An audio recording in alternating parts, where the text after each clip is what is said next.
নমস্কার বন্ধুরা, তোমরা কেমন আছো? আশা করি ভালোই আছো। মিষ্টু রান্নাঘরে তোমাদের স্বাগত জানিয়ে শুরু করছি আমার আজকের রেসিপি। আমার আজকের রেসিপি হলো নারকেলের বড়া। এর জন্য আমি এখানে প্রথমেই ভিজিয়ে রেখেছি চাল আর ডাল। এখানে আমি মুসুরি ডাল আর খাসার চাল ভিজিয়ে রেখেছি 1 ঘন্টা আগে। 1 ঘন্টা পর ডালগুলি আর চাল খুব ভালোভাবে ভিজে গেছে। আর এখানে নিয়ে নিয়েছি আমি নারকেল কুড়া। এখন আমি একটা মিক্সিং জারের বাটিতে চাল আর ডালগুলি দিয়ে দিচ্ছি। চাল ডাল দেওয়ার পর আমি এখানে দিয়ে দেব কাঁচা লঙ্কা। এখানে আমি মুসুর ডাল আর খাসার চাল নিয়েছি, তোমরা অন্য কোনো চাল ডালও নিতে পারো। চাল ডালগুলি মিক্সিং জারে বাটিতে দেওয়ার পর এখন আমি এর মধ্যে 5টে কাঁচা লঙ্কা দিয়ে এই চাল ডালের একটা পেস্ট তৈরি করে নেব। চাল ডালের পেস্ট করা হয়ে গেছে। এখন আমি একটা প্লেটের মধ্যে এই চাল ডালের পেস্টগুলি নিয়ে নিচ্ছি।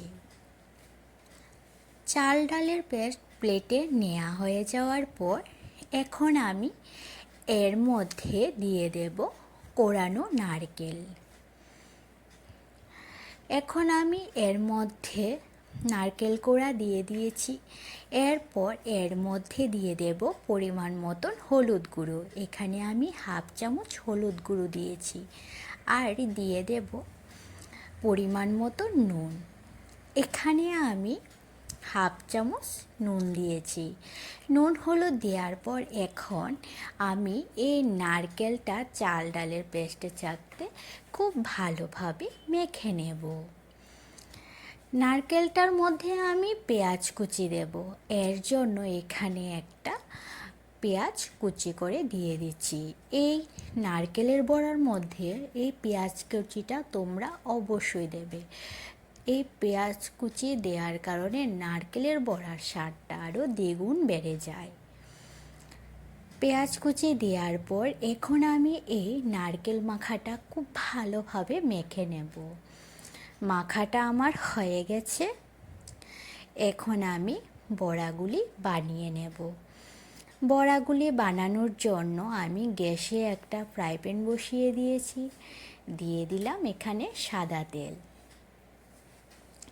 তেলটা গরম হয়ে যাওয়ার পর এখন আমি একে একে সবগুলি বড়া এখন তেলের মধ্যে দিয়ে দেব।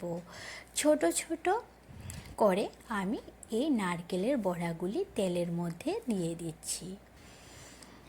আমি যেভাবে নারকেলের বড়াগুলি করছি তোমরা এইভাবে একবার বাড়িতে করে দেখো।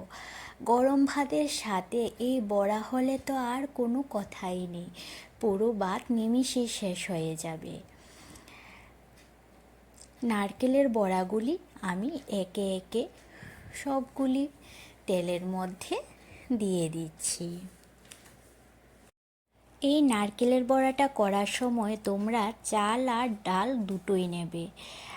আর এই চাল ডালের মিশ্রণের সাথে ডালের পরিমাণটা একটু বেশি পরিমাণে নেবে আর চালের পরিমাণটা একটু কম নেবে, তাহলে এই বড়াগুলি খুব ভালো হয় খেতে। বড়াগুলি সবগুলি তেলের মধ্যে দেওয়ার পর এখন আমি সবগুলি বড়া উল্টে নিচ্ছি। বড়াগুলি আমি এপিঠ ওপিঠ উল্টে লাল লাল করে ভেজে তারপর নামিয়ে নেব। আমার এই রেসিপিটি তোমাদের কাছে কেমন লেগেছে তোমরা অবশ্যই জানাবে। আর ভালো লাগলে লাইক আর সাবস্ক্রাইব করে দিও।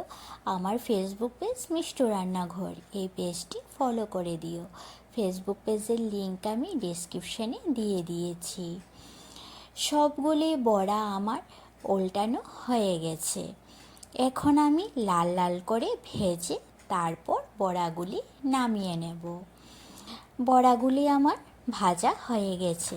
এখন আমি সবগুলি বড়া প্লেটে নামিয়ে নেব। আমার এই রেসিপিটি যদি তোমাদের কাছে ভালো লেগে থাকে তাহলে বাড়িতে অবশ্যই একবার বানিয়ে খাবে, দেখবে খেতে খুব অসাধারণ হয়। আর গরম ভাতের সাথে এই বড়া হলে তো আর কোনো কথাই নেই, নিমিষে সব ভাত শেষ হয়ে যাবে। আমার এই ভিডিওটা দেখার জন্য তোমাদের অসংখ্য ধন্যবাদ।